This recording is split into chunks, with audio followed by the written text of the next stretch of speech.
estás? ¿Ves por ahí? ¿Qué? Claro. Mira, tú esto lo pones contra la pared. Sí. Imagínate que esta es la pared de acá. Sí. Y tienes esto El- duro y contra el zócalo. y te va, claro, contra la pared. Entonces, para la espalda lo vas a notar cuando te tumbes así contra la pared. ¿Sabes lo que te quiero decir? Pero, bueno, pero por eso yo tengo siempre almohadas ahí. Bueno, pero aún así con las almohadas. Sí, sí, aún así con la almohada puede molestar, ¿eh? No, ahí lo mismo, porque el lunes sí que está. Cuestión de probar. El lunes no trabajo. Y el domingo, pues. Es que. Entre que se va este y no sé qué, no creo que acabe de. No, tranqui. Limpiamos la habitación, limpiamos el baño y tal.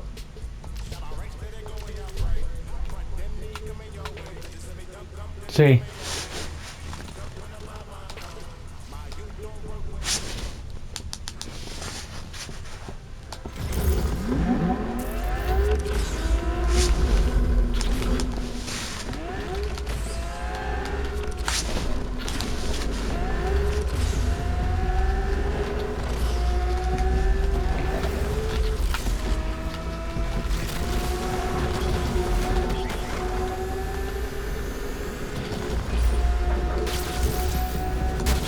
Mierda.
Está ahí, ¿no? Creo que sí.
Sí, ¿necesitas una maleta o un bolso vacío?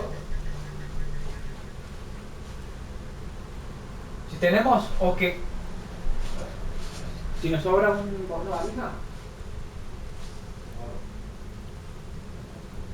Pero igual voy a meter todo esto debajo de la escalera en el cuartito de esto. Un carrión, pero tengo cosas. Ya, yo puedo poner una bolsa.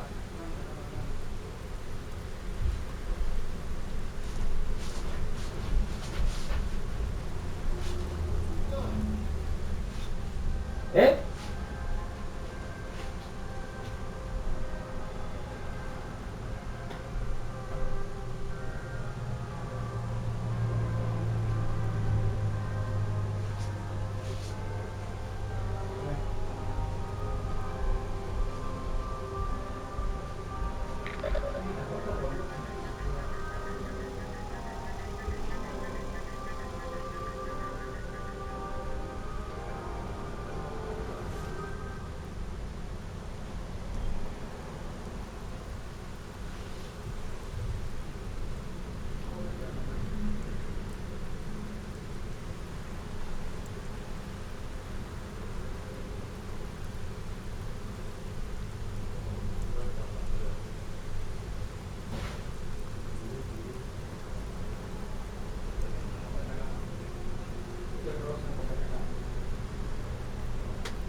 Está ahí, ¿no? Creo que sí.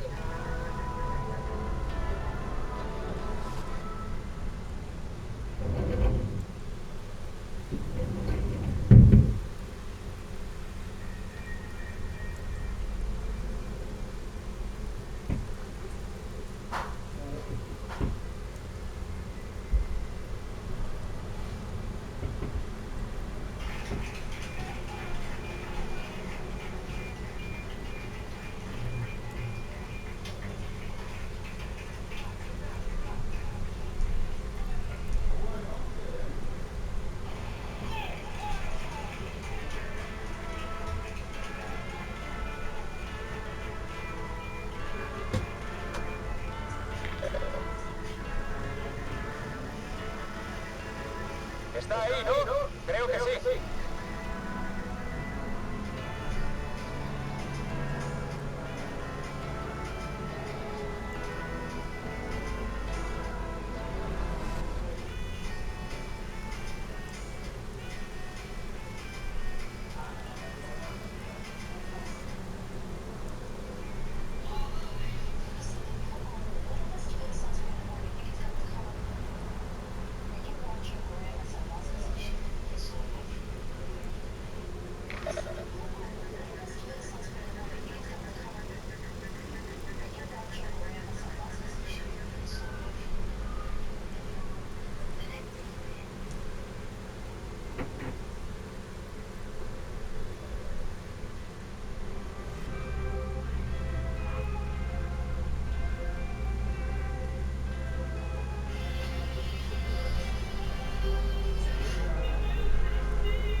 Objetivo a la vista.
¿Es eso de ahí?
Creo que estoy viendo al objetivo.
Claro, un colchón acá, tapo esta parte, otro colchón ahí, tapo eso, entonces me hace una canción antisonora o antiluz. Sí, brother. Estamos con- Cuando quieras algo de nada, deja. Vieja, Cuando a mí quieras algo de luz, me hace re mal. Lo más me gusta de la cueva es que no entra luz. por ejemplo, pon tu antifaz y ya está. Cuando vuelvas, pero no que vayas a andar quitando tus ojos Ah, para que bien. entre. Estás loco. A ver, usa el antipajo, Esas casas son luminosas. ¿Y sabes qué puedes comprar? ¿Qué? Mira. Yo creo que en el sitio también tienen. ¿Tú sabes lo que es un... es que no sé cómo se llama. Un biombo. Que son finitos. Y como que se doblan así como un... ¿De metal? No, es como... no sé si son de papel o de qué... o como una tela así bien fina. O de maderita así muy ligera. Ah, sí. Un biombo. Sí, como el abanico así.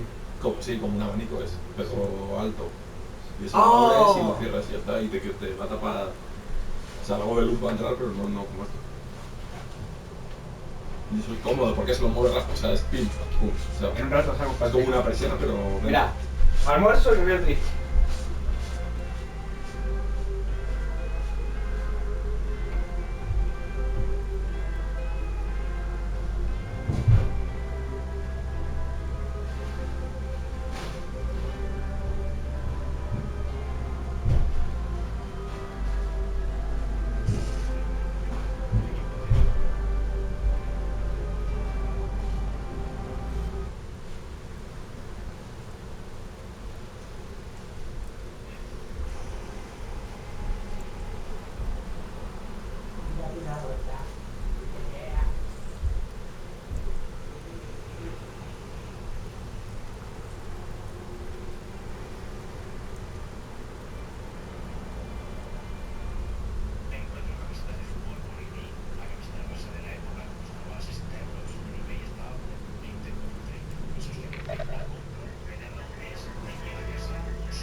Oh, oh.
No habiendo quórum, queda levantada la sesión.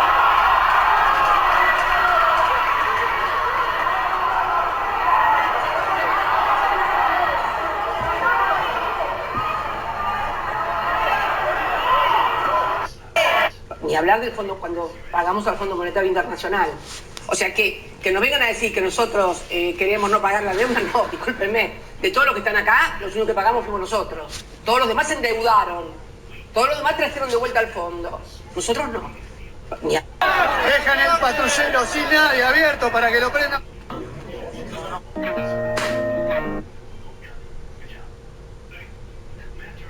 You can have all the eggs you want. We have too many eggs. In fact, if anything, the prices are getting too low. So I just want to let you know, prices are down.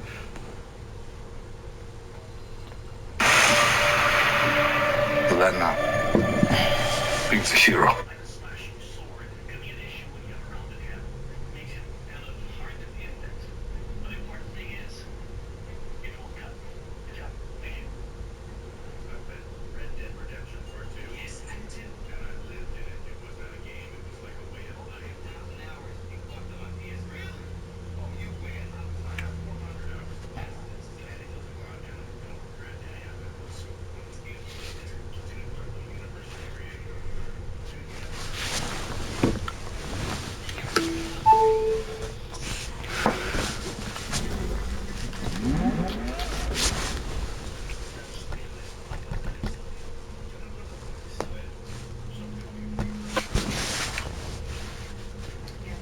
What will I do? Brother. Oh, brother. You literally go anywhere with China? Yeah, a Trump supporting content creator hates me? What? This is so new to me. This is a new thing. All right. We're going to get to the news now because there's a lot to talk about. Okay?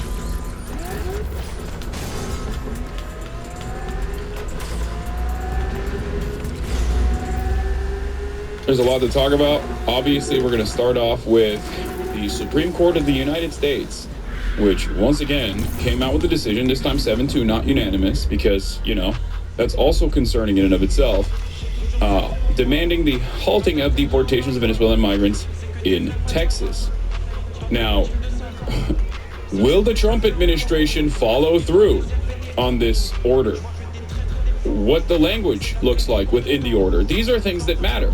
Now, the reason why I say that is because the previous unanimous decision, the Trump administration used as an opportunity to test the waters of I guess, legalese, saying, well, these guys did not want effectuation, they want facilitation. And if the demand from the Supreme Court is facilitation, we can kind of start the process of facilitation without actually facilitating the return of anyone that is falsely deported. So we'll see. We'll see what happens, but let's take a look for this new decision, and I'll talk about the old decisions as well. Overnight in the immigration battle, the Supreme Court acting on an emergency appeal from the ACLU involving potential new deportation efforts. Our senior White House correspondent, Selena Wang, is live for us in Washington with the latest now. Good morning, Selena. Hey, good morning, Gio. The Trump administration's battle with the courts is rapidly escalating. The Supreme Court is again weighing in on their deportation plans as Senator Chris Van Hollen fights for the release of a man who was mistakenly deported to that notorious prison in El Salvador. Overnight, in a temporary move, the Supreme Court blocking the deportation of Venezuelan migrants held in Texas under the Alien Enemies Act, a centuries-old law that provides little to no due process. The court ruling on an emergency appeal from the ACLU directing the administration to pause the deportations until further order of this court. The ACLU saying they're relieved and that these men were in imminent danger of spending their lives in a horrific foreign prison without ever having had the chance to go to court. This comes amid the showdown over Kilmar Abrego Garcia, a migrant who was mistakenly deported to the infamous Secot prison in El Salvador. Senator Chris Van Hollen arriving back in the U.S., recounting their face-to-face meeting. He was traumatized by being at Secot and fearful of many of the prisoners in other cell blocks Van Hollen says Salvadoran officials gave it. Dude, the stuff that the right wing, the stuff that the right wing administration and right wing influencers have been doing surrounding this story unironically resembles like the shit stirring and the smear, the smear campaigns that like online lolcows engage in. It is kind of it is kind of wild experiencing that as someone who both covers the news and has a more professional understanding of critical media analysis, and as someone who also routinely is the target of this like bottom of the barrel type like smear campaigns that initially were focused on, I don't know, random dark corners of the internet, like anonymous forums like on 4chan or the doxing forum, which I will not name, and now because of Twitter, because of the Twitter purchase by Elon Musk and the 4chanification of Twitter, that has totally made the American government behave in the exact same way. There are photoshopped images, for example. It's kind of crazy that the Nayib Bukele administration in El Salvador and the MAGA movement across the board is engaging in some of the craziest ways to just lie actively. This is the hand of the man that the Democrats should feel should be brought back to the United States because he's such a fine and innocent person. They said he's not a member of MS-13, even though he's got MS-13 tattooed on his knuckles. And two highly respected courts found that he was a member of MS-13, beat up his wife, etc. I was elected to take bad people out of the United States, among other things. I must be allowed to do my job, make America great again. This right here is so insane. Because, like, this is the worst, the fakest, most ridiculous Photoshop I have ever seen. I think they're trying to not say his fingers have MS-13 on it. They're trying to say that these images correspond to MS-13. Okay, but what's interesting about this is I don't even know if he has these finger tattoos. That's number one. And number two, they were so not MS-13 that not a single one of these tattoos were dinged initially. Not a single one of these tattoos was initially brought up in the first police report or the subsequent deportation reports. Because ICE fills a report to be like, these are the tattoos that we found on them to consider to be MS-13.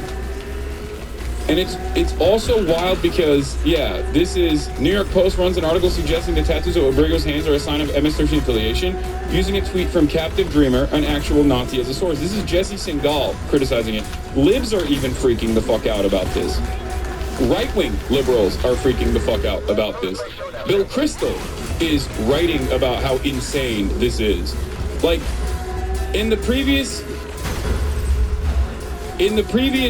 Trump administration, you had liberals be like, we gotta abolish ICE. Second Trump administration, you have liberals writing articles about assassinating high-profile politicians, and you have Bill Kristol talking about the abolition of ICE. I don't know where we go from here, but I am at least a little bit glad that like even the most right-wing neocon reactionary freaks that still have some semblance of like institutions and the defense of institutions are recognizing that there is a need for change. This doesn't mean that all of these guys are genuine. This does not mean that these people are your allies right now, or they will remain your allies. But the reality of the matter is, I think there is a change in the overall vibes and the overall attitudes from the American public. I'm hearing, like, the very fact that, you know, I can't wait till it happens, or someone should do it. Like, statements like that, vague statements like that, are being pushed out openly on the fucking timeline by liberals, okay? these are not like radical extremists. These are not radical extremist leftists saying this kind of stuff. It's actually your moms and your dads. It's like accountants, nurses, teachers, people that are people that you would never expect to say things like this. It is truly a wild time, and I think that the Democratic Party, of course, is not seizing on the moment and the anger and resentment, but I will say this has been my greatest moment of vindication, for the record. As waifu Jennifer Mao says, you were saying a few weeks ago that normies don't know about the deportation regime. Has the Kilmar case changed that? Yes. What did I tell you? This is not even just like my moment of vindication for the past year. This is my moment of vindication for the past decade. I always have stressed the importance of Democratic politicians actively making a bigger deal about some of the awful things that the Trump administration or any administration is doing about migrants will inevitably cause media coverage around the atrocities, and that will inevitably cause the American public to very quickly turn around and go, this is unacceptable.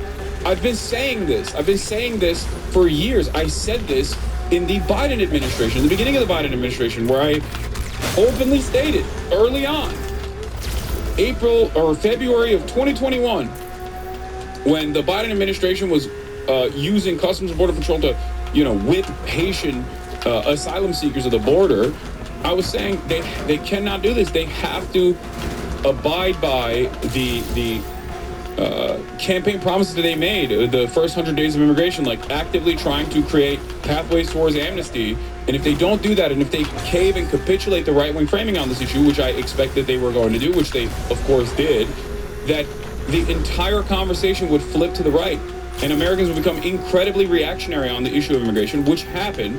And in that time, in that exact time frame, I kept repeating over and over again, this is dangerous. This is very dangerous, both because this administration, the Trump administration, if they come into power, will actively seize on the right-wing white nativist sentiment and will do a cruel deportations regime. And if the liberals don't actually push back and don't counter message around this issue, Americans will be asleep. And for the first couple of months, Americans were indeed asleep. But the Kilmar Abrego situation changed that discourse. Why?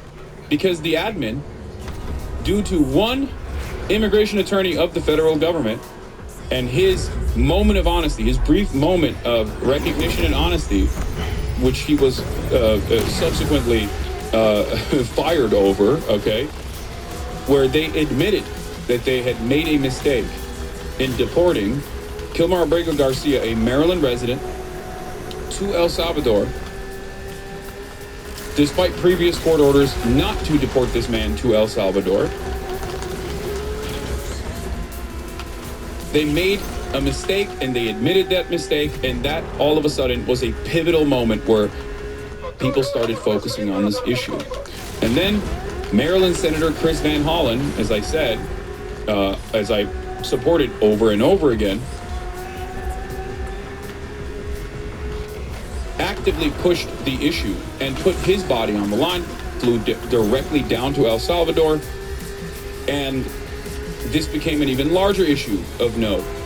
It became an even more worthwhile issue. More media coverage around it, more attention being put on the Trump administration's erosion of due process, more focus around deportations and unjustifiable deportations in general. And this, in and of itself, is the reason as to why the El Salvador admin had to back away and get Chris Van Hollen, the Maryland senator, to visit Kilmar.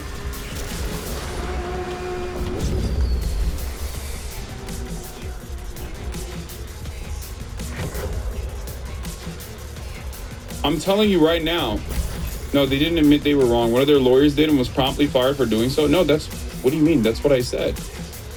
The administration's attorney accidentally, in a moment of honesty, admitted to a mistake. That was enough. That was the pivotal point.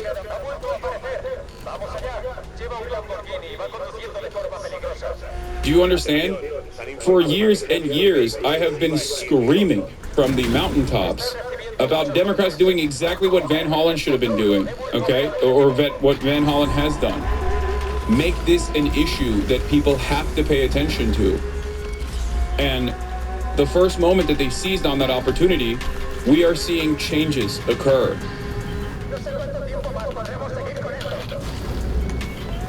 Do you understand? This is why I always stress the importance. This is why I always stress the importance of working with the allies we have that are in positions of power. Because Senator Chris Van Hollen is not, one of my favorite senators at all. He is not close to me ideologically at all. But he did the right thing at the right moment. He actually moved beyond platitudes. Okay? He moved beyond platitudes. And he forced people to pay attention. Because when you're a senator, you have this power. You have a bully pulpit, maybe not as vast and as large and as influential as the presidential one, but you still have a soapbox that you can utilize like this, especially if you personally go out there. Now, this doesn't mean that magically the situation will improve overnight. That's not what I'm saying at all. Okay? This is not going to magically change the deportation regime. And as I have said, they are actively, the Trump administration is actively moving to disparage Manuel Kilmar Garcia, in more dramatic ways, in more ridiculous ways. But this is a pivotal moment. This is an attitude shift. Trust me when I say this. Okay? Trust me when I say this. It's just beginning. And more people within the margins are going to change their perspective on this issue. They are going to come out and speak out against this. I promise. Especially since, where is it?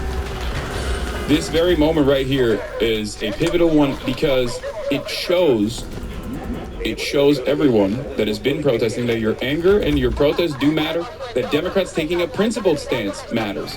As I've said, they want to make CICOT the place where dissidents disappear without due process. We cannot let this happen. This is the first small battle in a much larger fight. Okay? Has been already falling for the tattoos hard? Dude, brother, when will you understand? He is a right-wing fascism mouthpiece, okay? The fact that he doesn't personally care about right-wing bullshit does not change that dynamic. He's not falling for anything. He's just spitting out and regurgitating right-wing propaganda. That's all it is. His goal here, for his personal goals, his personal ambition is clout and relevance. Not money, but just simply relevance, okay? And he's getting quite a bit of that. He's getting a lot of love and he's getting a lot of relevance right now. But the way to achieve that is by just repeating whatever the right-wing dumbfucks want to hear, okay?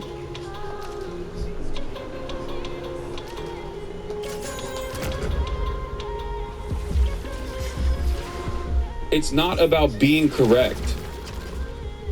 It's never about being correct. It's not about like avoiding coming across as hypocritical or anything like that.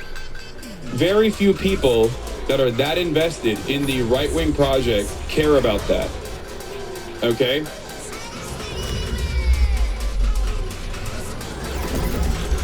He simply cares about regurgitating right-wing propaganda because that offers him clicks, relevance, and a lot of love from an audience that wants this bottom-of-the-barrel right-wing propaganda.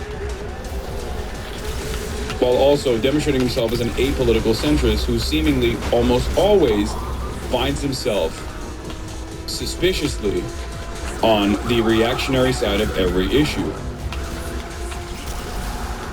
He's genuinely trying to capture what he thinks is some kind of reasonable... Dude, what the fuck are you talking about? There is no reasonable centrist opinion on a false deportation like this. He thinks that this is he thinks that he can present himself as a centrist who is approaching this within the boundaries of reason and claiming that he's apolitical because that's what right-wingers do. What are you talking about? Tim Pool, for years, claimed to be a fucking liberal. What are we talking about? Even after Tim Pool straight up said Donald Trump was going to win every state in the 2020 election, he still maintained this idea, this ideal, this optics, the optics of like being apolitical or a centrist or even a liberal, as a matter of fact. I'm just a liberal. I just seemingly agree with everything that Trump is doing.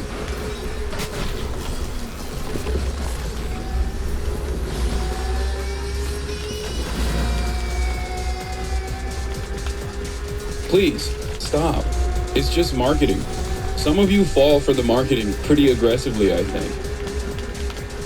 Abrego Garcia, no information about why he was sent to the prison. I asked the vice president exactly that question. Why is he here? Is he violating any laws in El Salvador? Do you have any proof that he's committed a crime? No. Why is he here? Because the Trump administration is paying us to keep him here. President Trump lashing out at Van Hollen's trip. I think you're talking about Dave Rubin and not Tim Pool. No, I'm talking about Tim Pool, but Dave Rubin is another example of this.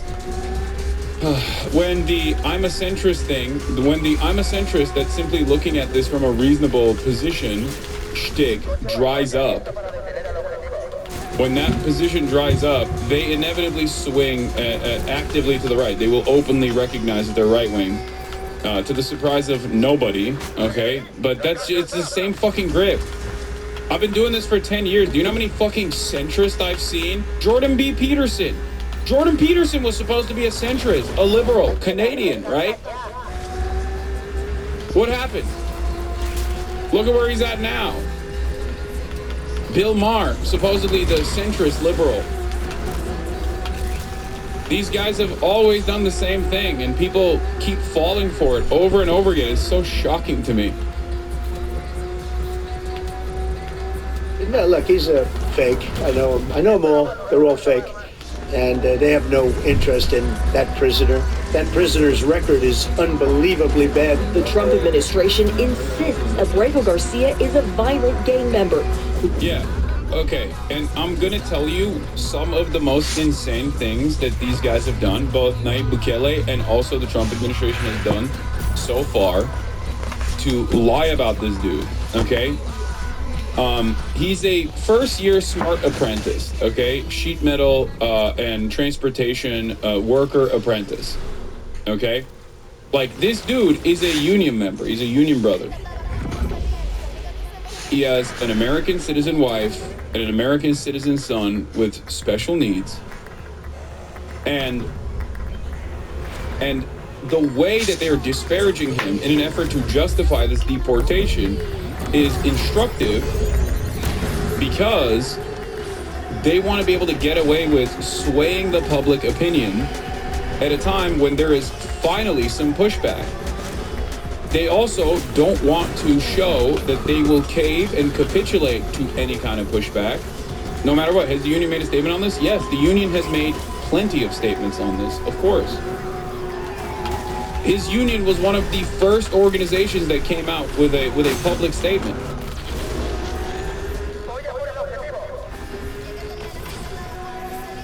This is the opportunity not to celebrate, but instead to push even harder, as a matter of fact, to extend the conversation to the Mahmoud Khalil situation, to extend the conversation to Mosen, to extend the conversation to Rameza Öztürk. There are so many that are also being detained right now falsely, illegally, for a violation that the government is engaging in, an egregious violation that the government is engaging in that is a direct violation of the First Amendment, the most important one. Freedom of speech, freedom of expression. And the government knows that these guys are simply being detained and possibly deported because of what they have done, what kind of exercising of the First Amendment they've engaged in, because they want this to be a way to open the conversation, a way to erode the First Amendment protections, first for non-citizens that are legal permanent residents, like, you know, documented immigrants, that are on a pathway towards naturalization to begin with. Then they will move to recently naturalized citizens. Then they will inevitably move to natural-born citizens. Donald Trump is actively working on a deportation scheme for homegrown American natural-born U.S. citizens.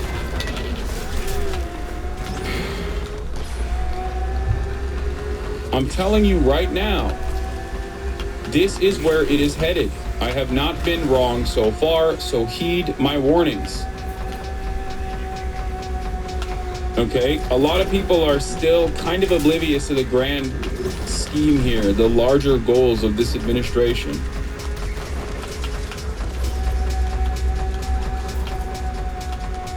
Which his family denies. He has no criminal convictions and they provided no evidence. Van Hollen says the administration is blatantly defying the Supreme Court, which has ordered them to facilitate Abrego Garcia's release. Senator Van Hollen says that Abrego Garcia's case is about more than just one person. He says it's about protecting the constitutional rights and due process of every person who lives in America. Janae? All right, Selena Wang there in Washington. Thank you.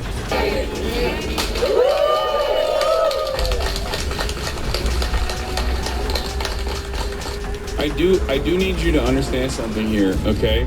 So Chris Van Hollen did this thing, and it saw some success. And as is the case, I will give you an analog from like petty grievances that online influencers that love drama and the smear campaigns that they engage in to help you develop a better understanding of how devolved the current administration actually is, because they're doing similar 4chan tactics here, okay? One thing that you always see is whenever someone like myself does something cool or whatever, the usual suspects will come out and immediately start a campaign to fucking smear me. One of those was this one, ironically enough, when the Content Cop came out with iDubbbz. What did these guys do? They fucking found like a tweet that I don't even remember tweeting about Diddy and deleted, I don't even know when, okay, to claim that I had purchased the Redactive software and you know, deleted this like Diddy tweet or something. It was a major self-own in general, and obviously a lot of people dunked on them. It's also additionally funny because the guy who owns the fucking Zionist who owns the software, the privacy software, has quite literally gotten $1.5 million from P. Diddy. Ethan even shared it too. Yeah, they're fucking insane. Nobody cares about this, okay? Now, the point I'm trying to make here is not what happened here. The point I'm trying to make is that, like, this kind of low-hanging, like, this kind of low-hanging fruit, like, this kind of, like, ridiculous smear, okay? This kind of fucking ridiculous smear in and of itself is something that you normally wouldn't expect from any sort of serious administration. It reeks of desperation, okay? It reeks of desperation. When you recognize that you're losing the battle, you're just looking for anything you can to disparage the people involved, okay? Even if you're, I mean, you behave like a fucking online degenerate stalker, and that's what the administration is doing with the tattoo thing, or that's what Nayib Bukele did. Okay, with this, hold on. This right here was the Bukele administration's attempt, where they placed these fucking glasses with salt on the brim and a cherry to make it seem like he was sipping margaritas with Senator Van Hollen. Okay? Like, that is such low effort, such bottom of the barrel clown shit. Okay? Like, that was the first attempt. That was the first attempt to be like, see, he's having a great time. And you can see in his fake fucking face, he's not having a great time. Like, look at him. Does this look like the face of a man who's having a fucking great time? I mean, they bring up an old tweet. I don't think they want to go ban for ban on past controversies law. No, don't focus on the shit that Dan Saltman is doing, even though he is like, you know, infinitely closer to P. Diddy than I ever have been. I don't know why he even brought that angle of attack personally, but like, the real point is, I'm using that as an analog. I'm saying that these guys are behaving like fucking 4chan trolls. That's the point. The administration is behaving like a rabid, sociopathic 4chan troll who never leaves the fucking basement. We are literally devolving as a society. Then they moved on. They moved on from the drinks to his tattoos.